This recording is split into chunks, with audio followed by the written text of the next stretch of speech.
Yo, what's going on, y'all? It's Conan. Today, I want to talk about the Milwaukee Bucks. I remember when they traded for Damian Lillard in the summer of 2023, and the optimism skyrocketed. They were coming off one of the most disappointing ends to a season that we've seen in quite some time, as the 1 seed in the East, losing to the 8 seed in Miami Heat in pretty quick fashion. Now, Giannis dealt with injury, but even so, it was an unacceptable end to what was an amazing year. So, they made the big splash, they added Dame, and there was so much optimism surrounding Milwaukee. A lot of people were saying it's going to be them representing the East and winning the NBA Finals once they get there, until the Celtics added Jrue Holiday, and of course they got KP over the course of the offseason, and then it kind of became you either Team Bucks or you're Team Celtics, but you basically think one of them is going to beat the other in the Eastern Conference Finals. That felt like the pretty predetermined matchup heading into the season, and then the Celtics wanted to win the title in dominant fashion, and the Bucks lost in the first round. Now, again, they were kind of derailed by another Giannis injury that prevented him from playing at all against Indiana, and even if Giannis played, it's not guaranteed they would have won or that they would have beaten the Knicks to set up that matchup against the Celtics,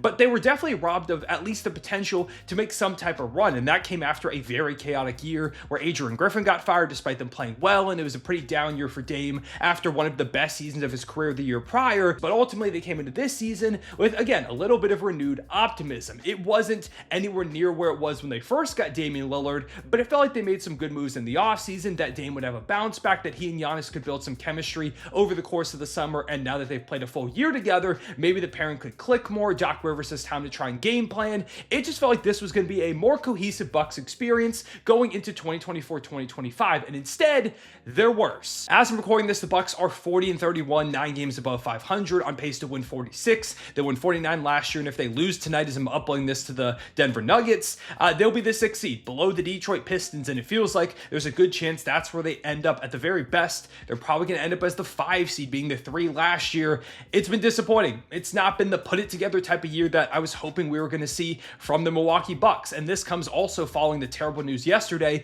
that Dame is going to miss at least some period of time with deep vein thrombosis. That's the blood clot type issue that Wemby's missing the rest of the season for, and it's in a different part of the body. I don't know if it's going to keep him out for the season. It seems like nobody really knows. It's just another thing that falls on top of this Milwaukee team that is going to further derail this Dame Giannis era, because as disappointing as it's been on the court, I kind of just want to see this team get a chance in the playoffs, because they do have a lot of top tier talent with Dame and Giannis, and it feels like if that duo can just get it going and the Bucks can click the way that they have at some points throughout the season, they could still go on some type of run, pull off some type of upset in the first round, or maybe they're favored in the series. I don't really know, but they could try and make some type of noise. I just want to see this team get a chance, and it feels like we're not going to, at least not this season, and the way that things are going right now with the Bucks, their overall situation, I'm not sure if we're ever going to get to. Because if you really take a dive into what's going on in Milwaukee right now, it's getting pretty scary over there. At the moment, you've got Dame, Giannis, Kuzma under contract for next year, as well as unguaranteed contracts for AJ Green, Andre Jackson, Chris Livingston, and Tyler Smith. Everybody else is expiring or has a player option. That includes Bobby Portis' player option. Brook Lopez is expiring. Player option for Pat Connaughton and Kevin Porter Jr. Torrey Prince, Gary Trent, those guys are off the books. It's going to probably be an entirely new team heading into next season, and I'm not really sure that that's a good thing. Obviously, this team isn't good enough to compete for a championship. I think that's been made pretty clear, and that there do need to be moves made. Changes have to happen, especially if they lose in the first round of the playoffs this year, which feels incredibly likely, and that is also incredibly disappointing when you think about where the Bucks were seemingly going to go when they added Dame, and a lot of it has been out of their control, but just in general, this isn't a great team. So change is needed, but how are you possibly going to make it? Because with Dame and Giannis on the books, that's $108 million tied up in those two guys right off the bat. Kuzma's making 22. You're already at like nearly $30 million. And that's not considering the fact that Pat Connaughton, who's been pretty bad this season, is probably going to accept his $9 million player option. I would imagine KPJ accepts his player option of about $2.5 million. So that adds more onto your books. How are you going to replace Brook Lopez, who has definitely lost a step, but is still a pretty good player? Bobby Portis definitely it doesn't bring a ton on the defensive end and can be a black hole in offense sometimes, but he's a talented player nonetheless. And how are you going to match the production that some of those guys bring with probably just minimum level contracts? That's going to be what the Bucks are trying to dish out and build out a supporting cast around Dame and Giannis. And I just don't see that being very viable, especially with Dame now 34 years old. Giannis is getting into his 30s. I don't think he's going to slow down anytime soon, but he's starting to hit that point where we could see at least a little bit of a regression. And he's been having to shoulder an an insane load offensively and defensively for this team for years. They've relied on him a ton, and I don't think any help is coming seriously in that department anytime soon when you take a look at not only their inability to bring in free agents, but the fact that they've got no draft capital. They're in one of the worst draft capital situations out of anybody in the league, and it's because they've taken a lot of big swings. They swung for Jrue Holiday, and that helped them get a ring. That was a great trade to make. They swung for Damian Lillard, and I still think the Dame trade was the right decision. You had to switch something up, and I like that the Milwaukee front office constantly shoots for the moon. They are going to do whatever they can. They're going to make the big time splashes if it's what they think is going to help them win a championship. They're not afraid, and I really like that. It sucks when front offices cannot get over that hump, and they're like, we'll just keep trying again and again, but they don't want to make any big changes. We saw it with the Celtics for years, and then they added KP, they added Jrue Holiday, getting rid of Marcus Smart, who is kind of the heart and soul of the team, and boom, they immediately go ahead and win a championship in dominant fashion. The Bucks are always going to go for it, and I appreciate that, but it has put them in a spot here now where they've been disappointing, and they've got no real room to again make one of those splashes. Going forward, pretty much all their draft picks are owed to opposing teams in swaps, whether it's the Pelicans or the Blazers in the Dame trade. They've got one available way out in the beginning of the 2030s, but that's really it for Milwaukee. They don't have a lot of young players that are super intriguing in deals. They don't have a lot of big contracts to match up with opposing stars if they want to bring someone in and a team's looking to just sell low on a guy. They don't have draft capital to make things intriguing.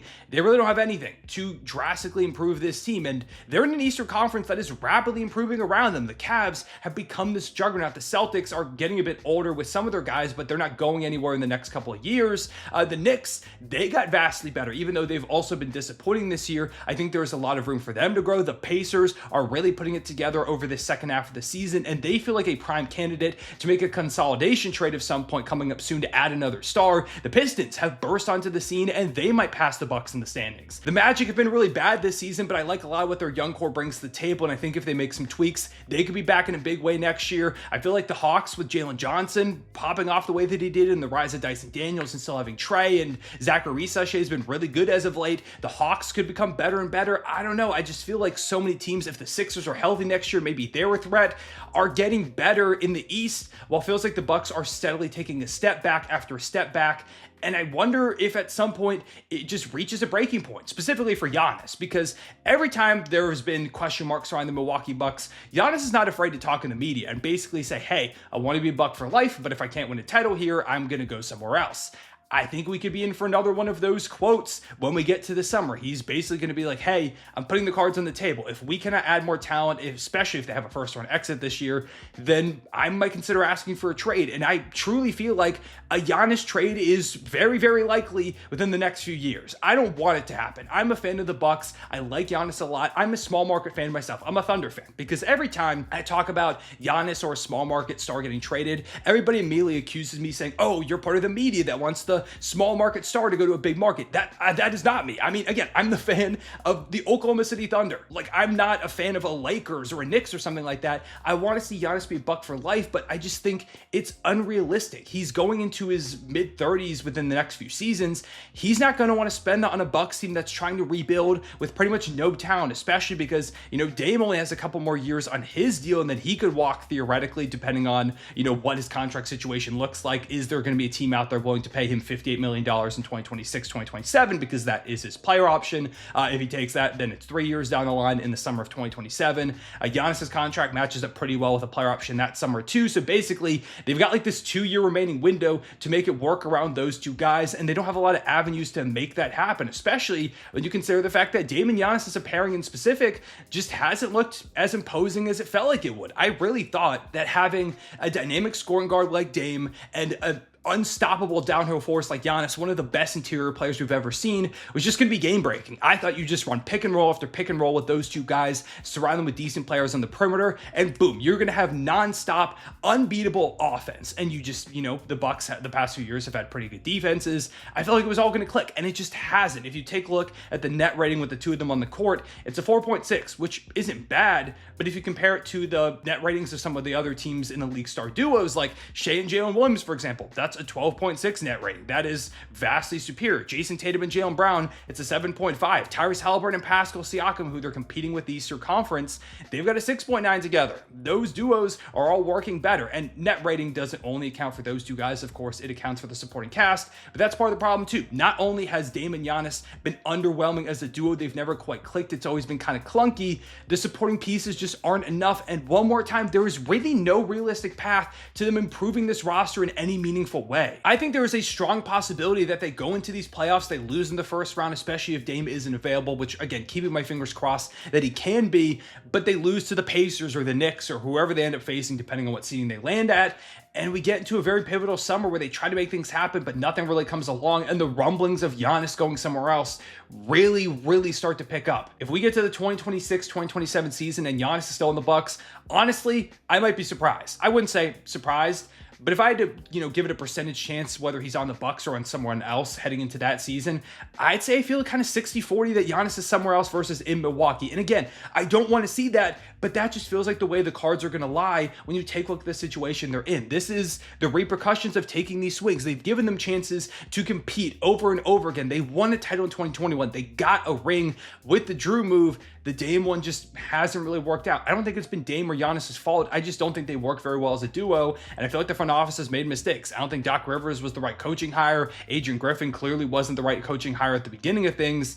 I didn't like the Kyle Kuzma trade when it happened. I still don't love it. He's had some good moments, but overall I feel like it's been just meh at the best, especially if you take a look at the Suns game. I mean, there were multiple moments in that Suns game where I swore Kyle Kuzma was just playing a different sport out there, just completely out of control. He's just not the kind of player that I want next to Giannis and Dame. I just don't think the fit is really there with him, and that was kind of their significant move. I mean, it gave them financial flexibility. Maybe that is going to be the key to everything when they get into this offseason and they make some maneuvers. And hey, we've got a lot better of a Bucks team coming into this year, but I feel like that's optimistic. I think that's just wishful thinking with this Bucks front office because they're not going to outbid anybody for star players. What star player is going to look at this situation over so many others and be like, yeah, this is where I want to go, when it feels like the team is starting to crumble at its very foundation? But I don't know. That's just my opinion on the Bucks at the moment. I'm just frustrated because I want to see better from this duo. I want to see them compete. It would have been cool to see Dame and Giannis in the finals.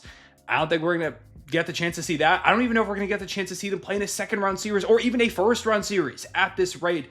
It just really sucks. Get well soon, Dame. Of course, all my thoughts and prayers with him going through this. Hopefully he's able to come back soon, but just more importantly that he's able to be healthy going forward for his family and of course his life in general beyond basketball and everything like that. But I appreciate you watching. Leave a like and subscribe if you enjoyed. Hit the notification bell so you don't miss out on future videos. Let me know what you think about the Milwaukee Bucks heading into these playoffs down the home stretch of the season. What do you think about them going into the summer? And do you agree with me that a Giannis trade is very much on the table within the next couple years? I appreciate y'all. I'll see y'all later. Take care. Peace.